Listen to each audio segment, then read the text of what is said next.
नमस्कार। और्ष की इस व्याख्यान श्रृंखला में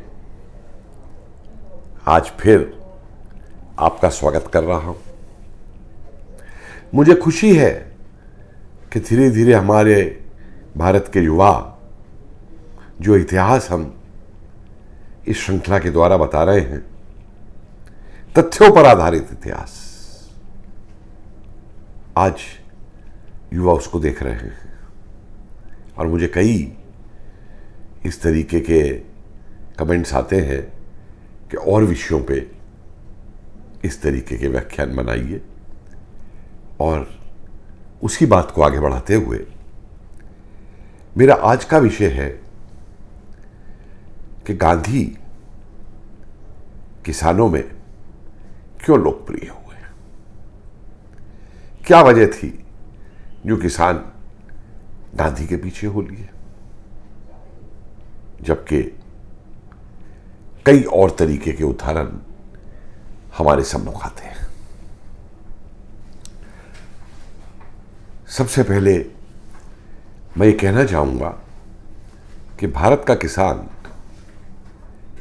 क्रांतिकारी किसान रहा।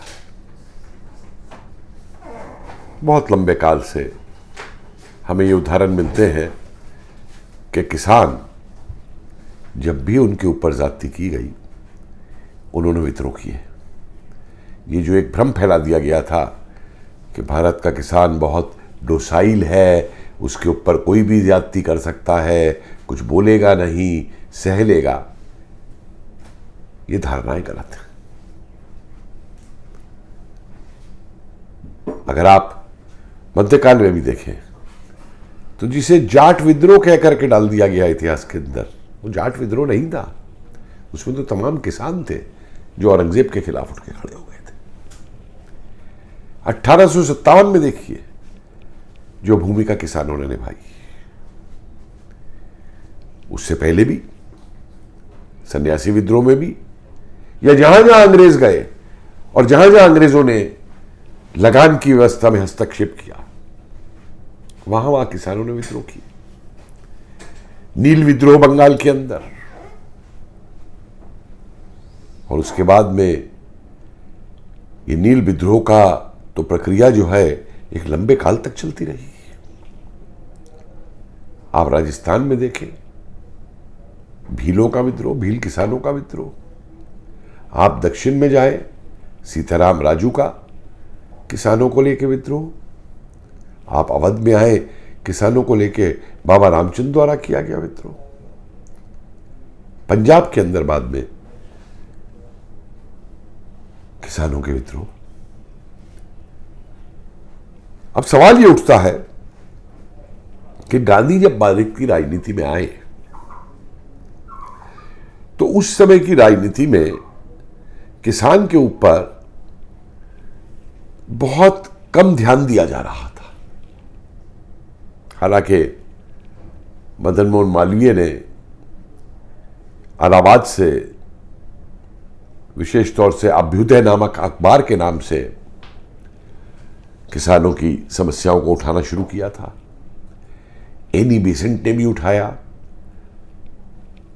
बाल गंगाधर तिलक ने भी जब होम रूल की बात की तो उसमें किसान की बात की, किसान के शोषण की बात की। लेकिन किसान कहीं पे भी एक जगह पे लामबंद नहीं हो पा रहा था। ऐसे समय में गांधी को मैं एक बात का श्रेय देता हूं कि गांधी ने कांग्रेस पार्टी के मूल चरित्र को बदला। जो कांग्रेस केवल एक शहरी लोगों की, वकीलों की, या कहिए स्कूल टीचर या उनकी पार्टी थी, उस पार्टी को गांधी ने एक जन आंदोलन में परिवर्तित किया। हालांकि इसकी भूमिका जो है वो तिलक तैयार कर चुके थे पूरी इसके अंदर। अब होता क्या है कि कांग्रेस के अधिवेशन है, और जैसे आपको मालूम ही है कि शुरू के कांग्रेस के अधिवेशनों में तो अंग्रेजों का गुणगान किया जाता था, गॉड सेव द किंग, उनका वो राष्ट्रगान भी गाया जाता था। ऐसे ही समय में चंपारण में एक व्यक्ति था, राजकुमार शुक्ल। और राजकुमार शुक्ल नील की खेती से परेशान था। जो नीले लॉर्ड वहां पे बन गए थे, प्लांटर बन गए थे नीले, बड़े बड़े अंग्रेजों द्वारा बनाए गए, क्योंकि नील पे एक अधिकार था अंग्रेजों का।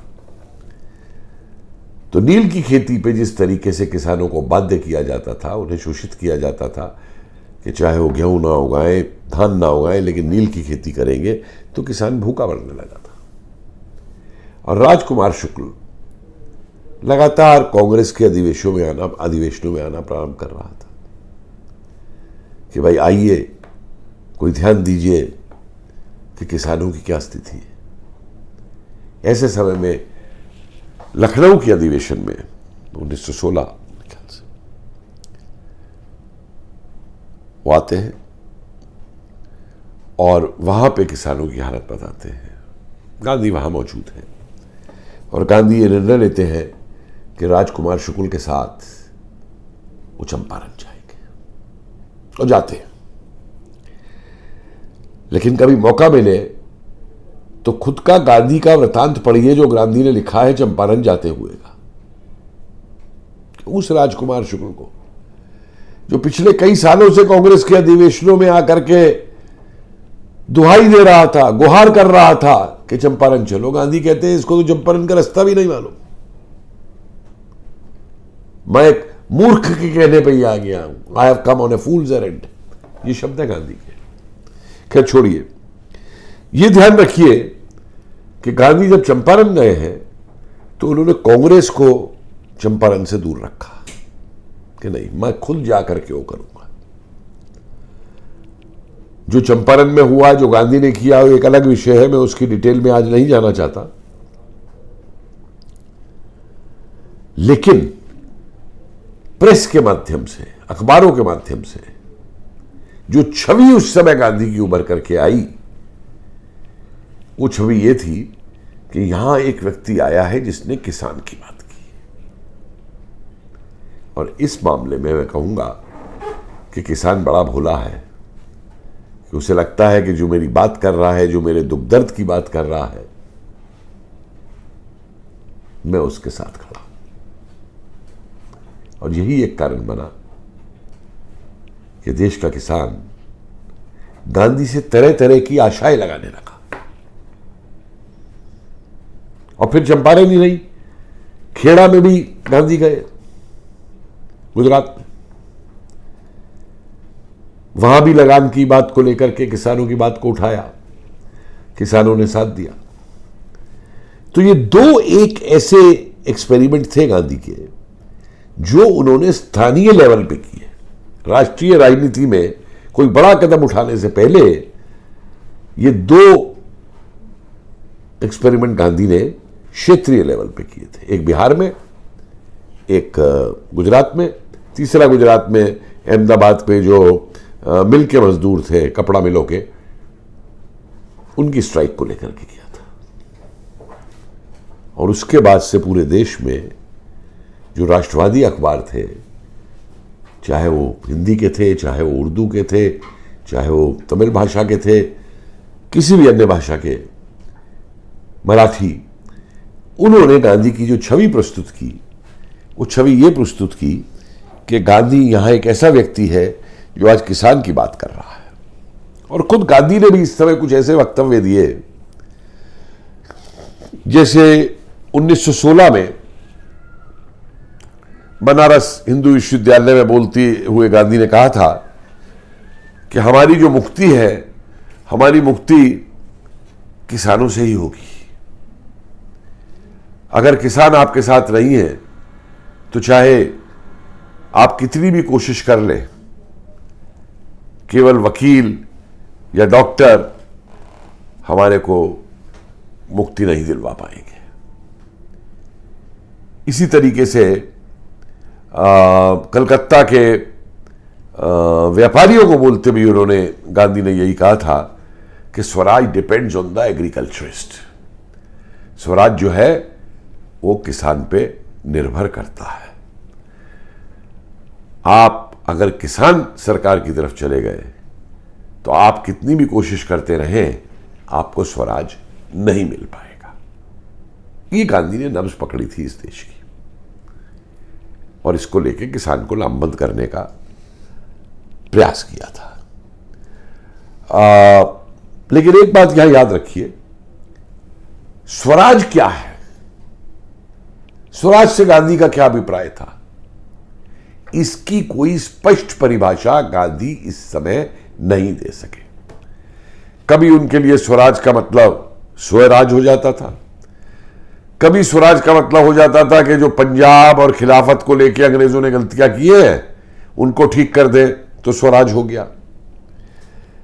कभी स्वराज का मतलब आप कहिए डोमिनियन स्टेटस से हो जाता था अंग्रेजों के अधीन।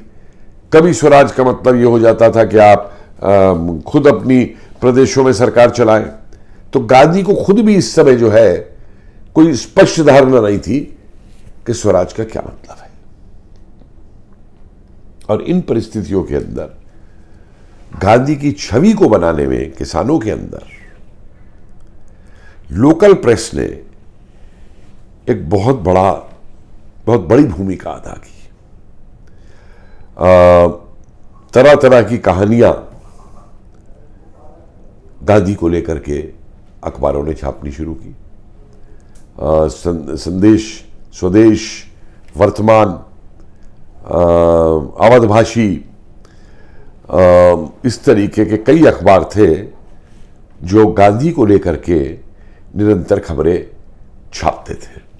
और इन खबरों में देखिए किस किस तरीके की खबर छपती थी कि गांधी बाबा की मीटिंग थी, वो लड़के ने मां से कहा मुझे कंबल दे दो, मुझे गांधी बाबा की मीटिंग में जाना है, और मां ने कंबल देने से मना कर दिया।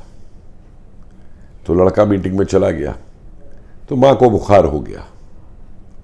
तो अंततः गांधी बाबा की पूजा की गई तो मां का बुखार उतरा। इस तरीके की कई चीजें, कई कहानियां इस समय की जो है इन अखबारों में लगातार छपती थी। इस पे काम भी हुआ है। गोरखपुर को लेकर के तो बहुत ज़्यादा काम हुआ। शाहिद अमीन प्रोफेसर हैं, उन्होंने अपनी पुस्तक में इस तरीके की बहुत सारी उस अखबार के अंदर जो कहानियाँ छपती थी कि बेटे ने कहा माँ से पैसा मांगा कि मुझे गांधी बाबा की मीटिंग में जाना है, पैसे दे दो, 4 आने दे दो। माँ ने पैसे नहीं दिए तो बेटा चला गया, माँ बीमार पड़ गई, फिर गांधी बाबा की पूजा की गई। या कहीं कहीं पे खबर ये छपती थी कि आज गांधी बाबा यहाँ पे दर्शन देंगे, तो कहीं ये खबर छपी के साथ गांधी बाबा का वो देखा गया, 50 फीट ऊंचा वो देखा गया, वहाँ उन्होंने कहा कि मैं तुम्हें आज़ाद कराने आया हूँ। इस तरीके की खबरें लगातार जो है छपती थी, और किसानों में ये बात बनती चली जा रही थी कि गांधी उनको मुक्ति दिलाएंगे। इसी समय पे यूपी में अंग्रेज़ों के सीआईडी विभाग ने भी एक वो की थी, गांधी जी की लोकप्रियता जो बढ़ रही थी उसको जानने के कारण के लिए एक सीआईडी वालों को लगाया गया था कि वो सीआईडी रिपोर्ट दे कि भाई गांधी इतना लोकप्रिय किसानों में क्यों हो रहा है, क्या किसान क्या समझते हैं गांधी के बारे में।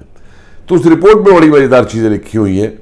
वो कहते हैं कोई किसान समझता है ये महात्मा है, कोई किसान समझता है ये साधु है, कोई किसान इनको देवता मानता है, कोई किसान ये कहता है ये वो व्यापारी है जो 4 आने का गज कपड़ा देता है। तो इस तरीके की अलग अलग धारणाएं गांधी के बारे में लोगों ने बनाई हुई थी लेकर के, और ये सारा जो है ज़्यादातर अखबारों के प्रचार से ये आया था। लेकिन एक बात स्पष्ट थी कि किसानों के बीच में ये बात आ चुकी थी कि हमारे जो कष्ट हैं उन कष्टों से हमको गांधी मुक्ति दिलाएंगे। और ये समझ लीजिए कष्ट क्या थे मैं पहले भी बता चुका हूँ। उनसे लगान ज़्यादा लेना, किराया ज़्यादा लेना, तरह तरह के उनसे टैक्स वसूल करने, जैसे कि अपना हथियाना लेना कि हाथी तालुकदार को ख़रीदना है तो उन पे टैक्स लगा दिया, अंग्रेज़ बहादुर का दौरा होना है तो कमिश्नर टैक्स लगा दिया, डिप्टी कमिश्नर टैक्स लगा दिया, और बेदखली उनको करना, और इसके साथ साथ बेगार लेना उनसे, और उनकी स्त्रियों पे अत्याचार करना, इस तरीके की लगातार चीजें अंग्रेजों के पट्टुओं जमींदारों द्वारा जो है वो वहां पे की जाती थी। और यही याद मत भूलिएगा कि अंग्रेजों के इस प्रताड़न को, जमींदारों के इस प्रताड़न को और पुलिस के इस प्रताड़न को, किसानों के, इन तीनों को एक साथ रख के देखिए। क्योंकि गांव के अंदर जो है अंग्रेजी हुकूमत को अगर गांव का व्यक्ति जानता था तो वो ताल्लुकदार या जमींदार की वजह से जानता था, उसके कारिंदों की वजह से जानता था, या जो वहां का दरोगा और पुलिस थी उसकी वजह से जानता था। और जब ये सब मिलकर किसान का शोषण करते थे तो किसान उससे पीड़ित था। और यही कारण है, आप देखिए कि जब चौरी चौरा का हमला होता है और पुलिस स्टेशन को आग लगाई जाती है तो इसीलिए लगाई जाती है कि उनके शोषण के वो। और गांधी को देखिए किस तरीके से गांधी का जो संदेश है उसको किसान अपने जीवन के साथ जोड़ते कि अगर गांधी फिनस्टील मिल पे विदेशी कपड़े की होली जलाते हैं और विदेशी कपड़े के बहिष्कार की बात करते हैं कि वो भारतीयों के शोषण का प्रतीक है, तो किसानों के लिए उनके शोषण का प्रतीक तो गोदाम है जिसमें उनका अनाज ताल्लुकदार भर के ले जाता है, या जो गांव का बनिया, वहां पे वो बनिया कह रहा हूं, जो मनी लेंडर है, महाजन है, वो वहां पे ले जाता है। तो उन्होंने उनके गोदाम लूट लिए, उनके गोदाम में आग लगा दी, या पुलिस वाले जो उन पे लगातार लाठी चलाते हैं और शोषण करते हैं उस थाने में आग लगा दी। उनका एक अपनी समझ से किसानों ने उसमें हिस्सा लिया। यह नहीं कि किसानों में राष्ट्रवाद की भावना नहीं थी, वास्तव में किसानों में तो राष्ट्रवाद की भावना बहुत पहले से मौजूद थी। जैसे मैंने बताया कि सन्यासी फकीर विद्रोह के समय से, 1857 के विद्रोह के समय से, नील विद्रोह के समय से, या जो बिरसा मुंडा का विद्रोह है, या जो संतल विद्रोह है, उन विद्रोह के समय से वो जानते थे कि अंग्रेज उनका शोषण कर रहे हैं। लेकिन सवाल यह था कि उनको मुक्ति कौन दिलाएगा। अब यहां एक और सवाल उठता है कि गांधी ने किसी भी किसान आंदोलन का एक स्तर तक जाके उसके बाद समर्थन नहीं किया। अब यहां तक देखिए ना कि असहयोग आंदोलन को चलाते हुए गांधी कहते हैं कि beginning should be made from the educated classes, कि पढ़े लिखे लोगों से एक शुरुआत की जानी चाहिए। और पूरे असहयोग आंदोलन को उठा के आप देख लीजिए, उस असहयोग आंदोलन के अंदर किसानों के लिए कोई कार्यक्रम नहीं दिया गया। आप कॉलेज छोड़ दीजिए, वकील कोर्ट छोड़ दें, स्कूल छोड़ दें, छात्र चरखा चलाइए, किसान क्या करे? किसान के लिए कुछ नहीं दिया गया। और नतीजा यह हुआ कि इसीलिए किसान ने अपना कार्यक्रम असहयोग आंदोलन के दौरान भी अपना कार्यक्रम खुद बना लिया। अब देखें, रायबरेली में, मुंशीगंज में सारा किसान इकट्ठा हो गया अंग्रेजों के खिलाफ, गोली चली वहां पे, फुर्सतगंज में गोली चली, सुल्तानपुर, रायबरेली में तो आर्मी की परेड तक करानी पड़ी किसानों के ऊपर। और गांधी क्या भाषण देते थे फैजाबाद में जाके कि भाई अगर किसान तुम्हें, जमींदार तुम्हें दुखी करता है तो सह लो, हम एक बड़े जमींदार से लड़ रहे हैं।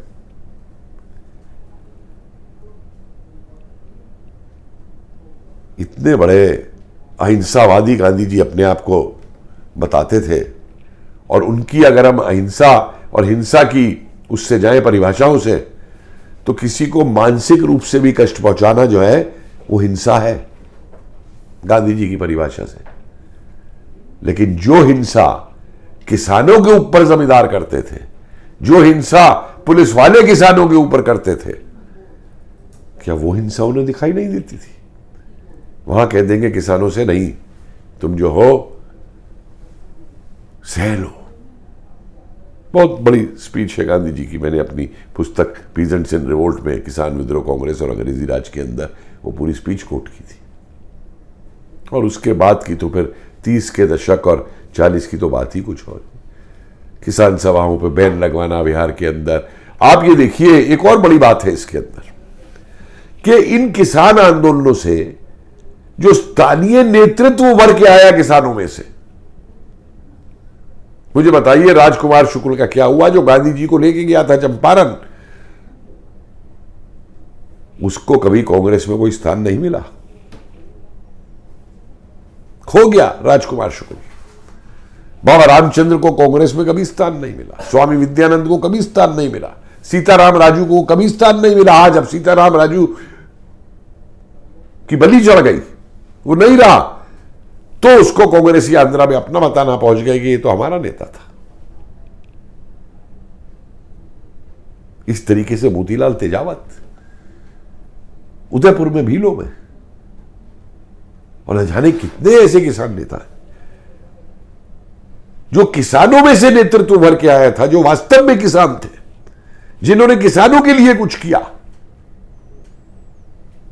उस नेतृत्व को कांग्रेस का जो ढांचा था, जो कांग्रेस का जिसे आप कहेंगे कि वो ऑर्गेनाइजेशनल स्ट्रक्चर था, उसके अंदर उसको कभी भी जो है पद नहीं मिला। उल्टे जो किसानों का साथ देने वाले थे, हमदर्दी करने वाले लोग थे, उनको भी कांग्रेस के ढांचे से अलग किया गया। सन 30 में यह हुआ, 31 में यह हुआ, सन 37-38 में यह हुआ। और उस जमींदारी उन्मूलन जिसकी बात होती है और जिसका कि बड़ा भारी क्लेम माना जाता है, आप सन 47-48 के अखबार उठा करके देखिए कि जब राजगोपालाचारी ने उस समय कहा कि हम मद्रास में जमींदारी उन्मूलन नहीं करेंगे, तो गांधी जी हाथ पैर छोड़ देते हैं, कहते हैं अगर भाई वो नहीं करना चाहते तो जमींदारी उन्मूलन ना करें। तब कहां गया भाई किसान? किसान का शोषण कहां गया? किसान पे जो हो रही हिंसा थी वो कहां चली गई? इसलिए मैं अंत में ये कहूंगा, इसमें कोई शक नहीं कि गांधी जी ने कांग्रेस के आंदोलन को जन आंदोलन में परिवर्तित किया, किसान को लाभमंद किया, उसकी सामाजिक बातें भी उठाई कि छुआछूत नहीं होनी चाहिए, जाति का भेदभाव नहीं होना चाहिए, मंदिर में एंट्री होनी चाहिए। लेकिन जब आर्थिक सवाल आता था उसके शोषण का, आप में से कोई पूछेगा कि लगानबंदी, बारदोली और वो, देखिए लगान और किराए में एक अंतर है। लगान जो जमींदार है या जो पट्टीदार है वो सरकार को देता था, उसको गांधी कह रहे हैं कि लगानबंदी कर दो। लेकिन जो रेंट, रेवेन्यू और रेंट में फर्क है। जो रेंट, जो किराया किसान ताल्लुकदार को देता था, उसको बंद करने की कॉल कभी गांधी ने नहीं दी। तो जहां तक किसान का सवाल है, आप कितना भी कुछ कहें, जो किसान के लिए करना चाहिए था वो गांधी जी ने नहीं किया, ना कांग्रेस ने किया। 47 के बाद में भी नीति रही कि किसान हमेशा सहता ही रहा, सहता ही रहा। नमस्कार।